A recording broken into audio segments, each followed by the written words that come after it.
بسم اللہ الرحمن الرحیم الحمد للہ رب العالمین والصلاة والسلام علی رسولہ محمد وعلی آلہ واصحابہ اجمعین اما بعد۔ برادران ملت اسلامیہ اور عزیز بہنوں، ہم نے گزشتہ درس میں حبشے کی ہجرت کا واقعہ آپ کے سامنے مختصراً بیان کیا تھا۔ حبشے کی ہجرت کے واقعے میں کچھ امور ایسے ہیں جن کو ہمیں دعوت کے کام میں سمجھنے کی ضرورت ہے، لہذا اس واقعے کو ہم تھوڑا سا تفصیل کے ساتھ آپ کے سامنے بیان کرنا چاہتے ہیں۔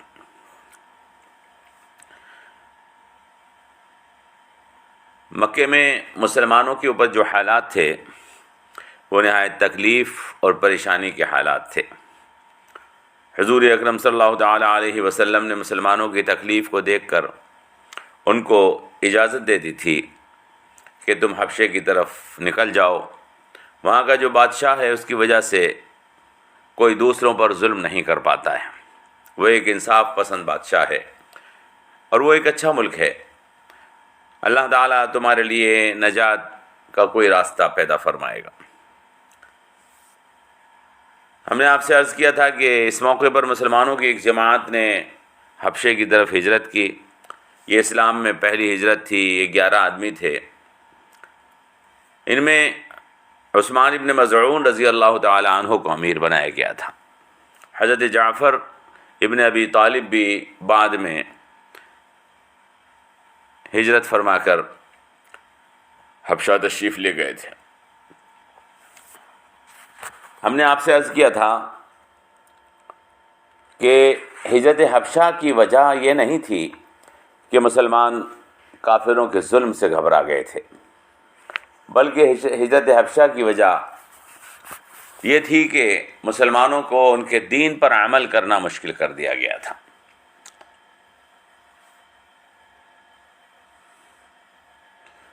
مسلمان اپنے دینی احکامات پر عمل کرنے میں پریشانی اور دقت محسوس کر رہے تھے، اس لیے حضور اکرم صلی اللہ تعالی علیہ وسلم نے ان کو اجازت دی تھی کہ تم حبشے جا سکتے ہو کہ وہاں پر دین کے اوپر عمل کرنا آسان ہے۔ قریش نے جب یہ دیکھا کہ مسلمان حبشہ پہنچ گئے ہیں اور آرام اور سکون کے ساتھ ہیں، تو انہوں نے عبداللہ ابن ابی ربیعہ اور عمرو ابن عاص ابن وائل کو وہاں بھیجا۔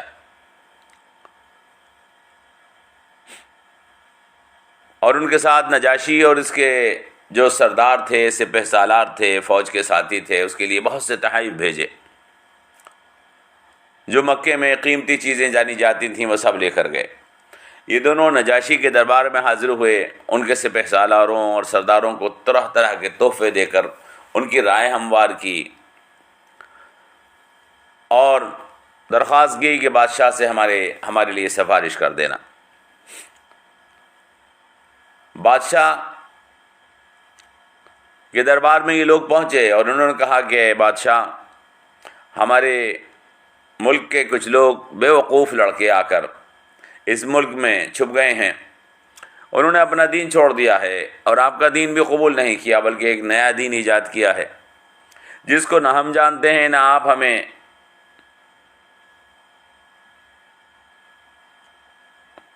اس قوم ان نادان لڑکوں کو آپ ہمارے سپرد کر دیجئے۔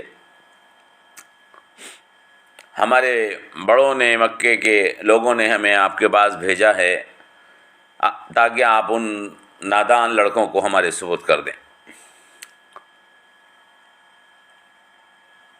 جو لوگ بادشاہ کے آس پاس بیٹھے ہوئے تھے، اس کے حالی موالی، اس کے سردار، سپہ سالار، وہ ایک دم کہنے لگے کہ ہاں یہ دونوں بالکل ٹھیک کہہ رہے ہیں، آپ ان کو پکڑوا کر ان کے سپرد کر دیں۔ نجاشی بادشاہ تھا، اس نے یہ بات محسوس کی کہ کیا وجہ ہے کہ یہ لوگ ایک دم اتنی تیزی کے ساتھ ان کی تائید کر رہے ہیں، کہیں ایسا تو نہیں ہے کہ ان کے ساتھ پہلے ہی کوئی سانٹھ گانٹھ ہو۔ لہذا اس نے کہا کہ پہلے میں حالات کی تحقیق کروں گا، اس کے بعد بھیجوں گا۔ اس نے مسلمانوں کو بلوایا، پادریوں کو بھی جمع کیا اور پھر مسلمانوں سے اس نے کچھ سوالات کیے کہ وہ دین کیا ہے، جس کے لیے تم نے اپنی قوم کو چھوڑ دیا ہے اور میرے دین کو بھی تم نے قبول نہیں کیا، مجھے وہ دین بتاؤ۔ اس وقت رسول اکرم صلی اللہ تعالی علیہ وسلم کے بھائی حضرت جعفر بن ابی طالب کھڑے ہوئے، چچا زاد بھائی، ابو طالب کے بیٹے۔ وہ آ گئے تھے، وہ پیچھے سے آئے تھے، لیکن جب بادشاہ کے محل کے اندر مسلمانوں کو طلب کیا گیا تھا اس وقت تک وہ پہنچ چکے تھے۔ انہوں نے وہاں کھڑے ہو کر ایک تقریر کی اور انہوں نے کہا کہ اے بادشاہ، ہم جاہل تھے، بتوں کو پوجتے تھے، مردار کھاتے تھے، بے حیائیوں اور گناہوں میں آلودہ تھے۔ ہم نے جو طاقتور ہوتا وہ کمزور کو پھاڑ کھاتا۔ ہم اسی حال میں تھے کہ اللہ تعالیٰ نے ہم میں ایک رسول بھیجا جس کے خاندان، نسب اور حسب اور جس کی سچائی، امانت داری اور عفت اور پاک بازی سے ہم پہلے سے واقف ہیں۔ انہوں نے ہم کو یہ دعوت دی کہ ہم ایک اللہ کی عبادت کریں، اسی پر ایمان لائیں، اور ہم اور ہمارے باپ دادا جن بتوں کو پوجتے ہیں ان کو چھوڑ دیں، ان سے قطع تعلق کر لیں، بے حیائی کو چھوڑ دیں۔ انہوں نے ہم کو سچ بولنے، امانت ادا کرنے، رشتہ داری کا خیال کرنے، پڑوسیوں سے اچھا سلوک کرنے، ناجائز اور حرام کاموں سے بچنے، کسی کا ناحق خون کرنے کا، ناحق خور کرنے سے بچنے کا حکم دیا۔ انہوں نے کہا کہ بے حیائی کے کاموں سے اور بے پردگی اور بے شرمی کے کاموں سے بچو، جھوٹ، فریب، یتیم کا مال کھانے سے، پاک دامن عورتوں پر جھوٹے الزامات لگانے سے منع کیا۔ انہوں نے ہمیں حکم دیا کہ صرف ایک اللہ کی عبادت کرو، اس کے ساتھ کسی کو شریک مت ٹھہراؤ۔ یہ کائنات اس اللہ نے پیدا کی ہے، جس اللہ نے یہ کائنات پیدا کی ہے اسی کی پرستش کرو۔ انہوں نے ہمیں حکم دیا کہ نماز قائم کریں، زکوٰۃ ادا کریں، روزہ رکھیں۔ ہم نے ان کی بات کی تصدیق کی اور ہم ان کے اوپر ایمان لے آئے، اور جو باتیں انہوں نے کہیں ہم نے ان کی پیروی کی۔ صرف ایک اللہ کی عبادت کرتے ہیں، اس کے ساتھ ہم کسی کو شریک نہیں ٹھہراتے ہیں۔ جس کاموں کو انہوں نے حرام کیا اس کو حرام مان لیا ہم نے، اور جن کاموں کے کرنے کا انہوں نے حکم دیا ان کو ہم نے کر لیا۔ تو ہماری قوم ہماری دشمن ہو گئی، انہوں نے ہم کو طرح کی تکلیفیں دیں اور ہم کو ہمارے دین سے پھیرنے کے لیے آزمائشوں میں ڈالا، ہمیں ہمارے دین پر عمل کرنے نہیں دیا۔ انہوں نے کوشش کی کہ ہم اللہ کی عبادت چھوڑ کر پھر ان بے جان پتھروں کے آگے سر جھکائیں، اور جن گناہوں کو اور جن ناجائز کاموں کو ہم نے چھوڑ دیا تھا یہ چاہتے ہیں کہ ہم انہیں پھر کرنے لگیں۔ جب انہوں نے ہمارے ساتھ بہت زبردستی کی، ہم پر ظلم کیا، ہمارا جینا دوبر کر دیا، اور ہمارے دین کے درمیان رکاوٹ بن کے کھڑے ہو گئے، ہمیں ہمارے دین پر عمل کرنے نہیں دیا، تو ہمارے پیغمبر نے ہم سے کہا کہ تم حبشہ چلے جاؤ، وہاں کا بادشاہ عادل ہے، وہ تمہیں حفاظت دے گا، اللہ تمہارے لیے کوئی راستہ پیدا کرے گا۔ اے بادشاہ، ہم یہاں یہ امید لے کر آئے ہیں کہ ہم پر کوئی ظلم نہ کیا جائے گا۔ نجاشی نے حضرت جعفر تیار کی تقریر سنی اور کہا کہ تمہارے نبی اللہ کے پاس سے جو پیغام لائے ہیں کیا تم ان کے کچھ الفاظ ہمیں سنا سکتے ہو؟ حضرت جعفر نے کہا کہ ہاں۔ نجاشی نے کہا تو مجھے پڑھ کر سناؤ۔ حضرت جعفر نے سورہ مریم کی ابتدائی آیات تلاوت کی تو نجاشی رونے لگا۔ لکھا ہے کہ اس کے آنسوؤں سے اس کی داڑھی تر ہو گئی، اس کے درباریوں پر سختہ طاری ہو گیا، یہاں تک کہ ان کے مذہبی صحیفے بھی آنسوؤں سے بھیگ گئے۔ یہ حضرت جعفر رضی اللہ تعالیٰ عنہ کی تقریر جو انہوں نے شاہ حبشہ کے دربار میں کی تھی، اسلام کی دعوت، اور اس موقع پر موقع اور محل کی رعایت اور مدعو کی نفسیات کا لحاظ، اس تقریر کے اندر سب چیز ملحوظ رکھی گئی ہے۔ اس کے اندر الفاظ بھی خوبی کے ساتھ استعمال کیے گئے ہیں، اگر آپ عربی کے الفاظ سنیں، اور عقل اور نفسیات کا بھی بھرپور استعمال کیا گیا ہے۔ اور یہی کہا جا سکتا ہے کہ اس موقع کے اوپر حضرت جعفر طیار رضی اللہ تعالی عنہ نے جو یہ تقریر کی، یہ دراصل اللہ کی مدد اور اللہ کی حمایت کے ساتھ کی۔ حضرت جعفر رضی اللہ تعالی عنہ حضور کے چچا زاد بھائی تھے، حضرت علی کے بھائی تھے۔ اندازہ ہوتا ہے کہ کتنے سمجھدار اور کیسے پاکیزہ طبیعت کے انسان تھے۔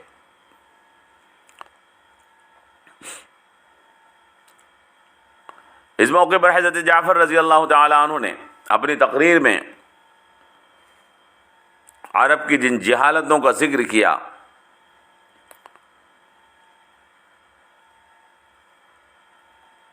وہ بھی لائق توجہ ہیں۔ خاص طور سے انہوں نے بتایا کہ ہم بتوں کی پرستش کرتے تھے، بے جان بتوں کے آگے ہم روتے تھے، گڑ گڑاتے تھے، ان کو سنانے کی کوشش کرتے تھے کہ جو سن نہیں سکتے ہیں۔ تب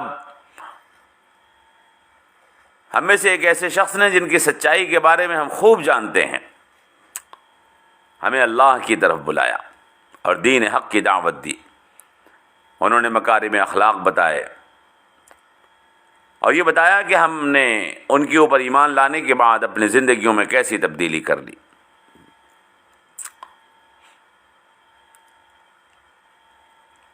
محترم حضرات، ایک داعی کو اپنی دعوت پیش کرتے ہوئے مدعو کے سامنے اس کی نفسیات کا، اس کے علم کا، اس کی عقل کا، اس کے مذہب کا، جن باتوں کو وہ پہلے سے مانتا ہے، ان باتوں کا خیال رکھنا ضروری ہوتا ہے۔ چنانچہ نجاشی حضرت جعفر کی تقریر سے بے انتہا متاثر ہو،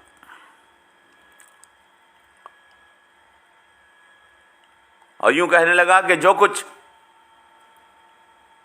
تمہارے رسول لائے ہیں اور جو حضرت عیسیٰ لائے تھے، وہ ایک ہی نور کی دو کرنیں ہیں۔ اور پھر وہ قریش کے دونوں قاصدوں کی طرف جو وہاں سے آئے تھے لینے کے لیے، عبداللہ ابن ربیعہ اور عمرو ابن عاص ابن وائل، ان سے مخاطب ہو کر اس نے کہا، تم یہاں سے چلے جاؤ، خدا کی قسم میں ان لوگوں کو تمہارے حوالے کرنے والا نہیں ہوں۔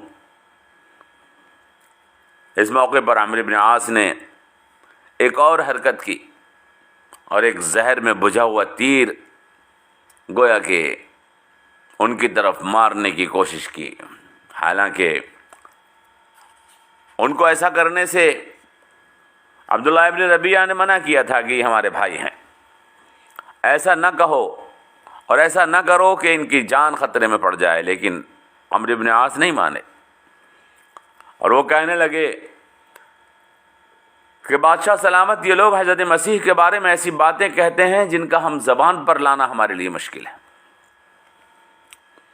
نجاشی نے پوچھا کہ تم لوگ حضرت مسیح عیسیٰ کے بارے میں کیا کہتے ہو؟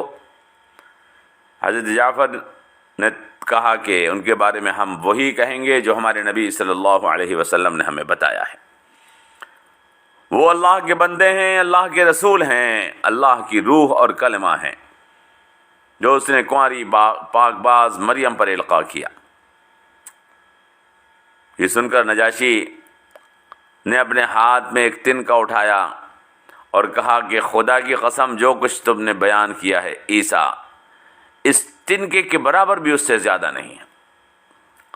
پھر اس نے بہت عزت اور اکرام کے ساتھ مسلمانوں کو رخصت کیا اور عمرو بن عاص کی یہ چال بھی ناکام ہو گئی،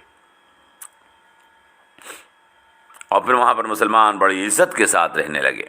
ہم نے آپ سے عرض کیا تھا کہ سیرت ابن ہشام، مسند امام احمد، طبرانی اور سیرت کی کئی کتابوں میں اس واقعے کو تفصیل کے ساتھ بیان کیا گیا ہے۔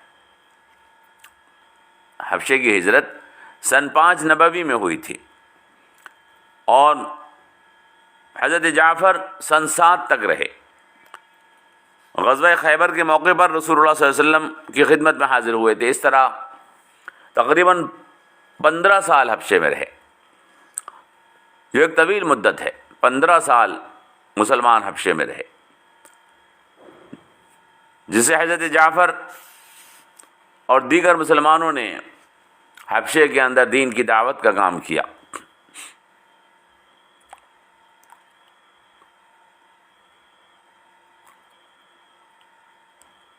لہذا اسلام کا پیغام حبشے کے اندر حضور اکرم صلی اللہ تعالیٰ علیہ وسلم کے زمانے میں ہی پہنچ گیا تھا۔ یہ پورا ملک آج مسلمان ہے الحمدللہ، اور حبشے کے لوگ نہایت مضبوط ایمان والے ہوتے ہیں، اور اس کی وجہ یہی ہے کہ رسول اکرم صلی اللہ تعالیٰ علیہ وسلم کے دور میں ہی اس ملک میں اسلام کا پیغام پہنچ چکا تھا، اور حضور اکرم صلی اللہ تعالیٰ علیہ وسلم نے اس ملک کو دعا دے رکھی ہے۔ حبشے کی ہجرت سے ایک فائدہ یہ بھی ہوا ہے، حضرت جعفر اس بات کو کہا کرتے تھے کہ اگر ہمارے اوپر کافر ظلم نہ ڈھاتے تو ہم حبشہ ہجرت کر کے نہ جاتے، اور حبشہ ہجرت کر کے نہ جاتے تو وہاں پر دین کی دعوت کا موقع نہ ہوتا اور وہ لوگ اسلام میں داخل نہ ہو جاتے۔ اللہ تبارک و تعالی ہر چیز کے اندر خیر پیدا فرما دیتا ہے، بھلائی پیدا فرما دیتا ہے۔ کافر جب مسلمانوں پر ظلم ڈھاتے ہیں تو یہ گھبرانے کا موقع نہیں ہوتا ہے، بلکہ یہ دین کی دعوت کو اور زیادہ لوگوں کے سامنے پیش کرنے کا موقع ہوتا ہے۔ ہمیں بھی ضرورت ہے کہ اس وقت ہم اس ملک میں جہاں مسلمانوں کو دین کی دعوت سے روکا جا رہا ہے، مسلمانوں کو ان کے لیے دینی اعتبار سے زمین کو تنگ کیا جا رہا ہے، اور وہ لوگ یہ سمجھ رہے ہیں کہ شاید اسلام ان کے لیے خطرہ نہ بن جائے، ضرورت اس چیز کی ہے کہ ان کے سامنے دین کو واضح طور پر پیش کیا جائے اور دین کی اخلاقی تعلیمات کو ان کے روبرو پیش کیا جائے تاکہ وہ اسلام کو قبول کر سکیں۔ علماء کو اس کے لیے خصوصی طور پر توجہ دینے کی ضرورت ہے۔ اللہ تبارک و تعالی ہمیں ہجرت حبشہ اور قیام حبشہ کے واقعے کے ذریعے سے دین کے دعوت و تبلیغ کے طریقے کو اپنے ملک میں بھی سیکھنے اور عام کرنے کی توفیق عطا فرمائے۔ والسلام علیکم ورحمۃ اللہ وبرکاتہ۔